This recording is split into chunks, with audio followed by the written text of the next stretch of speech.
Welcome to the CEC Report. It's November 3rd. I'm Robert Barwick and I'm joined again by CEC leader Craig Isherwood. Welcome, Craig. Yeah, thanks, Robbie.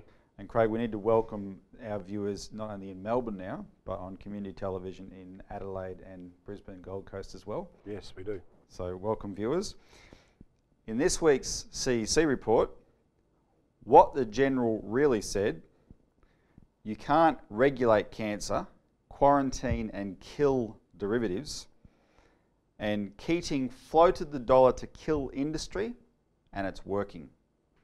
So first, what the General really said.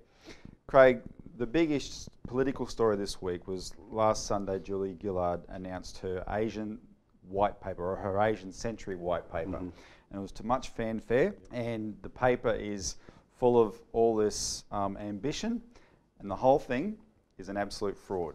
Completely unfunded. Absolutely. And also a lot of the comments are it actually has not created any interest much at all. Well, even to those who would be sympathetic to Gillard, it's all talk. It is all. It sets ridiculous targets that'll never be met, etc. It sounds, you know, for people who are enthusiastic about Australia's future being You're not saying this in Asia, is the Asian pink bat scandal, are you, Robbie? Well, I wasn't saying that because that thought hadn't occurred to me, but now I will. We have an analogy. All right. However, there's another part of it that is even more important in terms of proving it's a fraud, which is this. It talks integration into Asia. Through this white paper, the government is talking that, but by their actions and her actions, we are planning war against Asia. It's typical of the duplicitous way that they do these sorts of things. Sure. So the key part of the white paper that in effect confirms that itself is this. I'll just quote it. We will continue to support US engagement in the region and its rebalancing to the Asia Pacific, including through deepening our defence engagement with the US and regional partners, end quote. Now that rebalancing to the Asia Pacific, that's Obama's Asia pivot.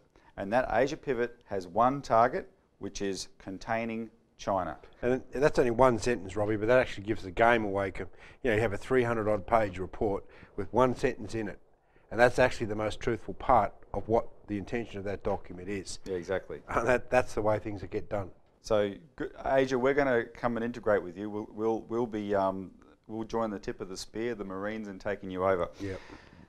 For people to see the true state of play between Australia and Asia, they should look at what happened the next day in Melbourne, where there was a land warfare conference hosted by the Chief of the Australian Army. And at that conference, a Chinese general, a very high-ranking Chinese general, gave a very good speech. And it is a good speech, and that's why we're going to highlight it here. But even though it was a good speech, nevertheless it angered the attendees at the conference, especially the United States military people and the Japanese military people, because this speech just in a sense called their agenda for what it is. Now, the speech is much better than it was reported, Craig. The Australian newspaper, for example, implied that the whole speech was a very confrontational thing and played up the fact that the Japanese and the US got very angry. The opposite is true. Now, the Shanghai Daily newspaper gave a much better report, and I just wanted to highlight some of those. Its headline, though, said, "China seeks peaceful path in region." That was the Shanghai Daily's headline. The Australian newspaper's headline was "Top Chinese Brass Bags US Influence in Pacific." Right, so it was a totally different tone. This Chinese general, whose name is General Ren, Chinese Lieutenant General Ren Haikan, he's the Vice President of the People's Liberation Army Academy of Military Science. His message was targeted at Hugh White. And Hugh White, of course, is the man that we've exposed in our latest New Citizen newspaper.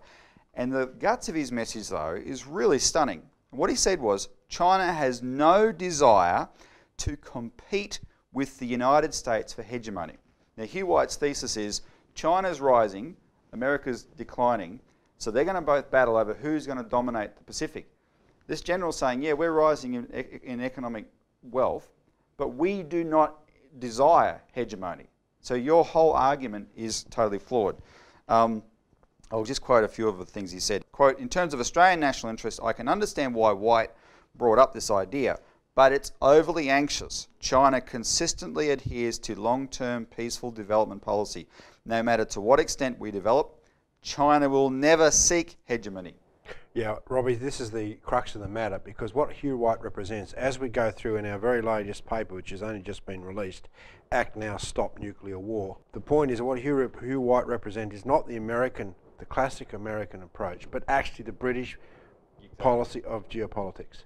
Now, Hugh White was trained at Cambridge University, and he represents actually a stated policy of the likes of Palmerston and these original British power controllers going back 200 years, where he's talking about this idea of developing spheres of influence or concentric circles of influence and that sort of thing.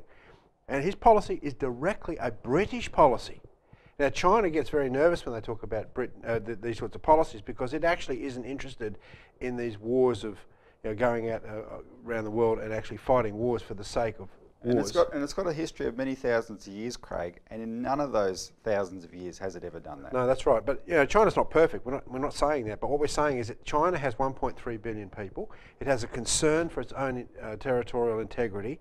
It gets concerned about the ability of being able to provide power, or be able to provide food and so forth, and therefore it is going to look after its own interests in the sense of national sovereignty. But from what General Wren is also saying there, the point is that China is not so stupid as to see that the benefit of the other, that is its neighbours, to work with its neighbours, to share resources, to create peace in the region, is actually of a better long-term strategic goal than trying to fight wars, particularly over these recent islands that have come up in dispute. Now, the difference that we have to get clear to our viewers is that the Citizens Electoral Council, particularly for our new viewers in Adelaide and in Brisbane, is that we don't represent this policy of British geopolitics. We believe that there is a principle underlying state sovereignty, which is this idea of the principle of the other, or better known as the Treaty of Westphalia, which was a treaty adopted by warring European nations in 1648 to end the 100 Years' War. And this was a principle that the actual security of one's own nation depends upon an outlook of being a good neighbour, or looking for the advantage of your neighbour as well as yourself. Let me just quote the General on that point. This is the part that was controversial in his speech, and this is what he said. He said stability was threatened because, quote, some people refused to accept the result of World War II, intend to deny the victory of international anti-fascism and challenge post-war international order.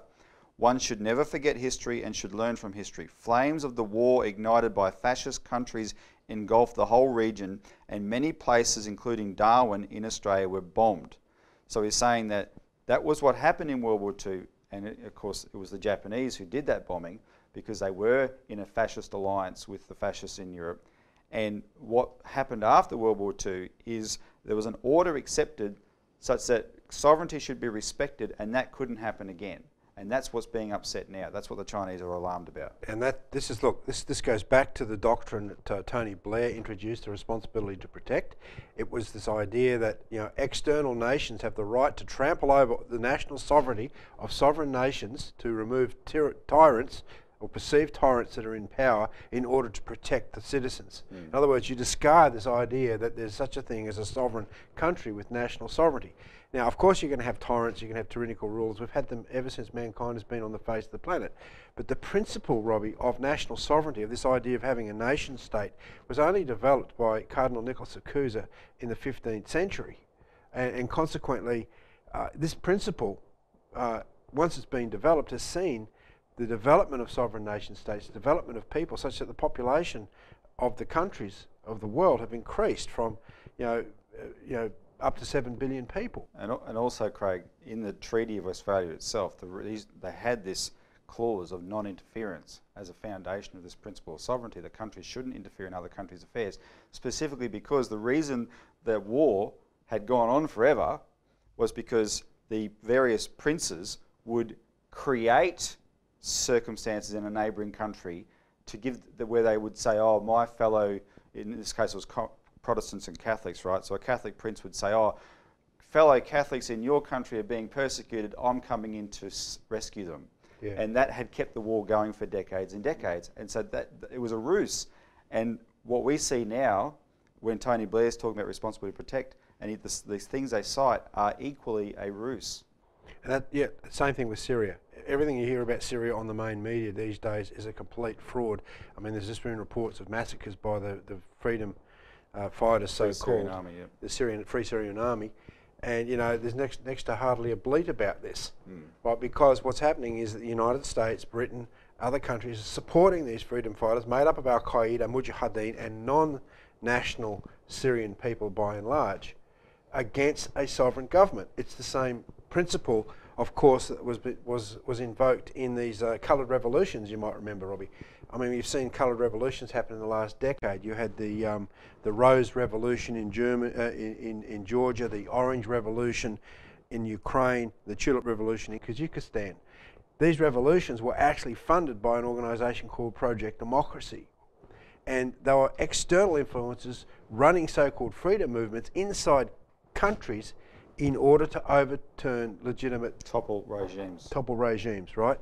Now, we go through in our latest paper, which is very important for people to get, you know, the Act Now, Stop Nuclear War. We, apart from exposing Hugh White, we go through the activities of another person by the name of Michael Danby, who's the chairman of the Parliament's Joint Standing Committee on Foreign Affairs, Defence and Trade, because he is part of this apparatus of Project Democracy. He too is pushing for regime change in China, of all places.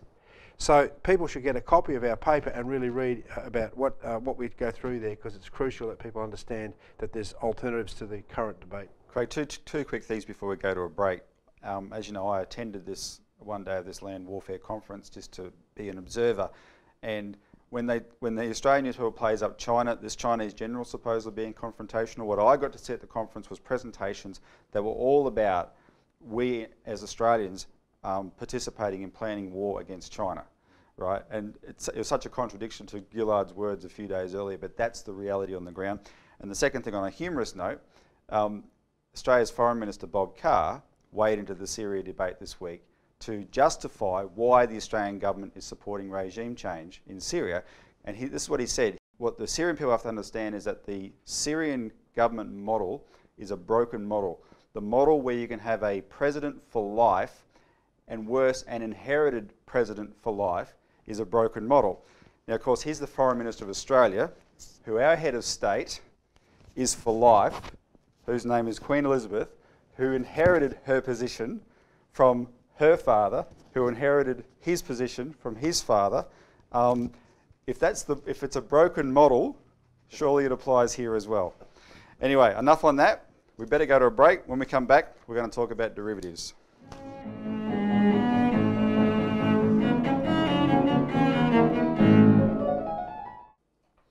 Welcome back to the CEC Report.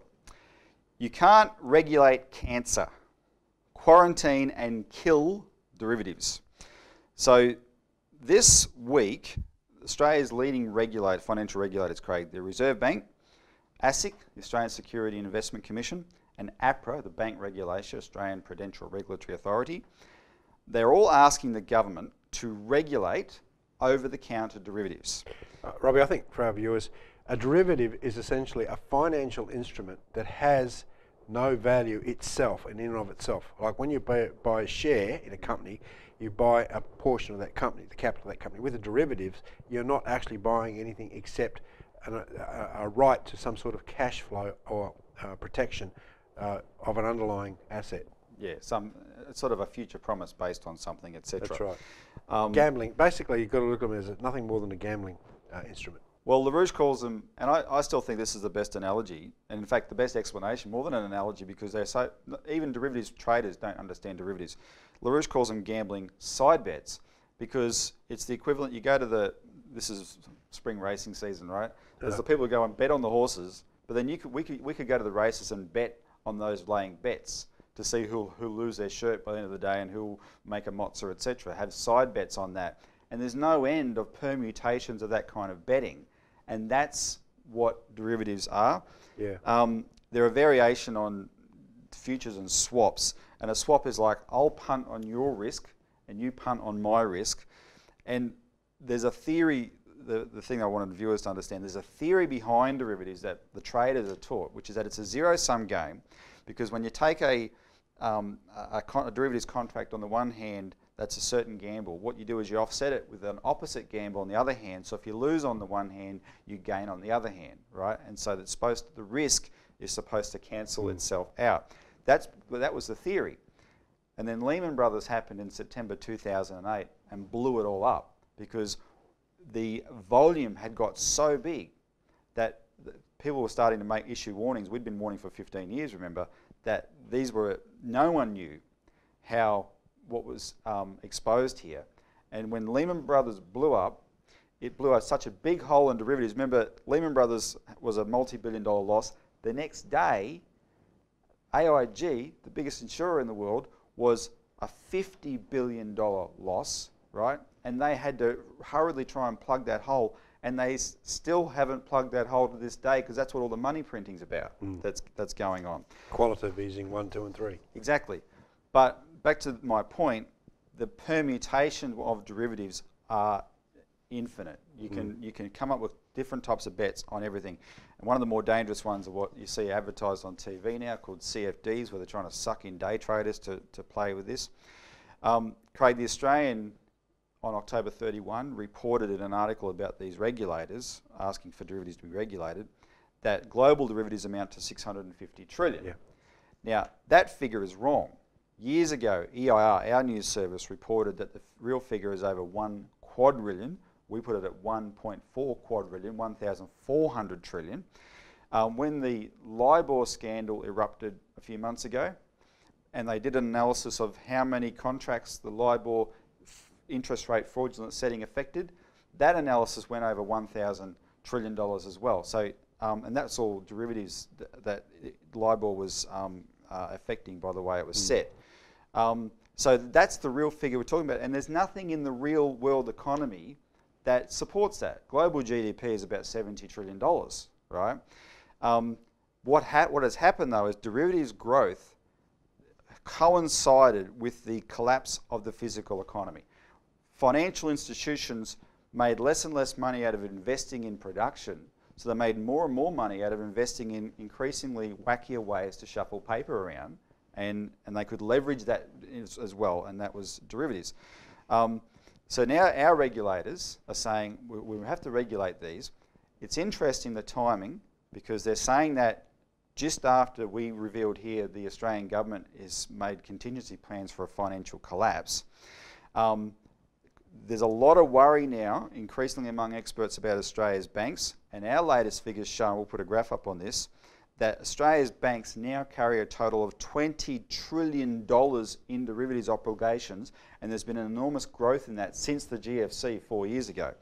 So this is getting quite out of control here. So what we have on the table is this question of regulation. How do what they're proposing to regulate derivatives, how does that differ or compare to what we say of where we talk about Glass-Steagall? Well, Glass-Steagall is a legislation that Roosevelt brought back into the United States in 1933, Robbie, which basically banned this sort of speculative trading. It actually separated out the commercial banks from the trading banks for the necessary banks you have to have for an economy, and said the two can be separated. But you can't use depositors' funds to literally gamble like what these derivatives are doing.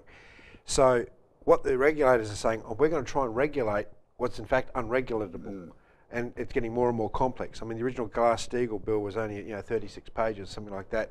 Basel III is now 660 pages. I mean, the more you have to try and regulate, the more there's going to be scapegoats, there's going to be holes in the process, and therefore it's impossible.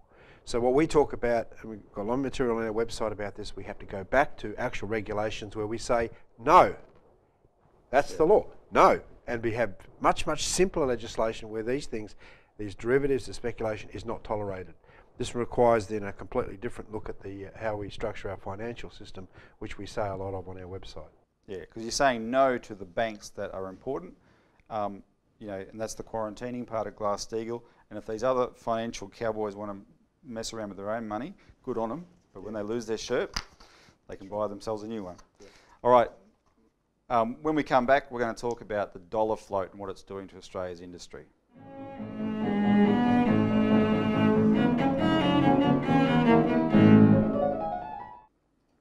Welcome back to the CEC Report. Finally, Paul Keating floated the dollar to kill industry, and it's working. this would be particularly relevant news for our South Australian viewers, Craig. Yeah. The car industry is again on its knees. Two major part suppliers have hit the skids. Holden has stopped production. That's as of this week. There's a whole bunch of factors here, but one of them that everyone agrees on is this: the Australian dollar is sky high, and the way our car industry is structured at the moment, it's export oriented, and when your dollar is high, it hurts. It makes your exports very uncompetitive, right? All other export industries are in the same boat. Of course, the one that's the least affected is mining, and the reason for that is because when it comes to iron ore and coal, Rio Tinto and BHP are a virtual cartel. In terms of, especially with iron ore, there's only one other competitor to Rio Tinto and BHP, so the Chinese have to buy from us if they're buying. The dollar float that Paul Keating did in 1983 that allowed our dollar to fluctuate like it does now that is universally hailed, or almost universally hailed, as the best thing he did. Right? When I say almost, there's probably one exception, and that's us, because what we're trying to get people to see is that this was deliberately done to wreak maximum havoc on real industry. And Keating virtually admitted, because he and his accomplices in Macquarie Bank, their idea was Australia only needs one industry. We'll become a financial services economy, and we'll do financial services for the Asia Pacific. And of course, a floating exchange rate is something that's easy to gamble on. Well, that's I was just going to jump in here, Robbie, because the point of the entire deregulation in 1983 was to bring in the monetary system that we again talk about a lot in our publications, whereby the control of national sovereignty is in fact done by these extra national institutions like the likes of George Soros. Again, funded Project Democracy and these coloured revolutions. How they do it? They do it through speculation into currency, driving currencies down and then pushing them up and just literally destroying the actual basis for trade. Well, Soros is someone who nations fear. Yes. Because he can wreak havoc on your exchange rate. Yeah, and look, when you got a country like Australia, 22 million people trying to have a car industry in a globalised system, we've got to compete with much larger populous countries and countries that are producing a lot more cars. Now, the argument is, we shouldn't have a car industry because we can't do it cheaply enough. But this means that what they're saying is that we have to destroy our actual machine tool sector, get rid of those high paid and highly skilled jobs in order to allow people in third world countries that are producing these products much cheaper and also have much lesser standard of living in order to produce these goods. That's insane.